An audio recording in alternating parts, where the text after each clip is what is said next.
Now from the Weather Tracker TV Storm Studios, this is your weather today. Here's Chief Meteorologist William Cole. All right, folks, here we go on this Hump Day Wednesday. Again, hopefully it's starting off well for you. Weather definitely cooperating out the door this morning. We're dry, we're fairly quiet, and I tell you what, even as we go through the day today, simply put, that is going to be your forecast. But, and this is a big but, the weather forecast is going to be changing as we get into tomorrow, Thursday, and into the weekend and into next week. We're talking about almost a daily opportunity somewhere in North Texas of rain and storms, and we may also be talking about some severe weather as well. So I want to get you caught up on all of that, but take a look at this here. First of all, this is your Wednesday.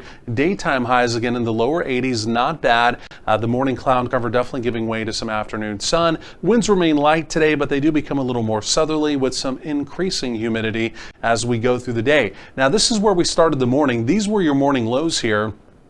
And notice not quite as chilly as out the door yesterday morning. Still had some 50s on the board. Of course, yesterday we had some 40s, a few 50s off to the northeast, but again, a lot of us at or just above 60 again out the door just a little bit earlier this morning. Now, we also had a few showers, maybe even a rumble of thunder or two across our far northwestern counties, right? Parts of Young, Jack, even over towards Montague, even Cook County. Again, just some very light showery activity this morning. That's lifting into Oklahoma. It has to do with kind of an impulse or a dying area of activity that actually moved out of West Texas overnight up into Oklahoma. And again, that activity is now fizzling off to the north. But again, parts of West Texas as we go through the day today, they will be loading with another round of active weather. And that all has to do with this here. We've got a mother storm system out across parts of California. You can see the counterclockwise spin here. It's basically taken up residence. It's not going to be moving very much over the next several days. But the reason why that is so key to our forecast,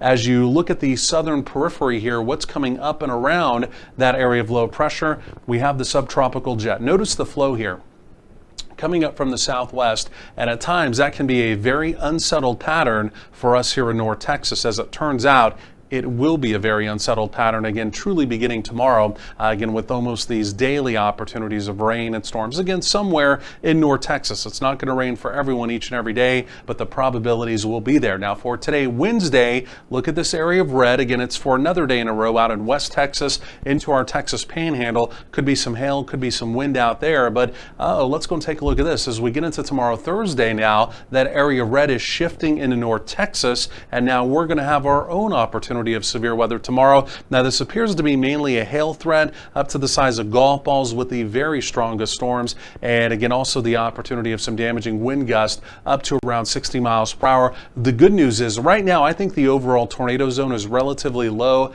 In fact, the only real tornado zone again for tomorrow, Thursday, appears to be up in Oklahoma, and again, area of green. That would also signify, again, a fairly low end probability of any tornadic activity. So we're quiet today, we're quiet tonight, but as we get into tomorrow, watch the dry line just right over my shoulders move into parts of the big country. Storms develop out there by late afternoon, and then as we go through the late afternoon into the evening, there it is, into the overnight, we'll have a broken line of storms moving across the area, and again, that will be the beginning of an active pattern, again, as we go over the next several days. So 80s generally for daytime highs today. Our friends out to the west, out around Breckenridge, even Graham may not be impossible. You folks try and flirt with the 90. It's a 20% proposition as we go through the day. Again, off to the northwest of Dallas-Fort Worth. Again, not impossible. We have a stray shower thunderstorm there, but I think the overall likelihood of that is going to be relatively low. And then again, you can see if you are making any kind of Wednesday evening plans, it's going to be a warm evening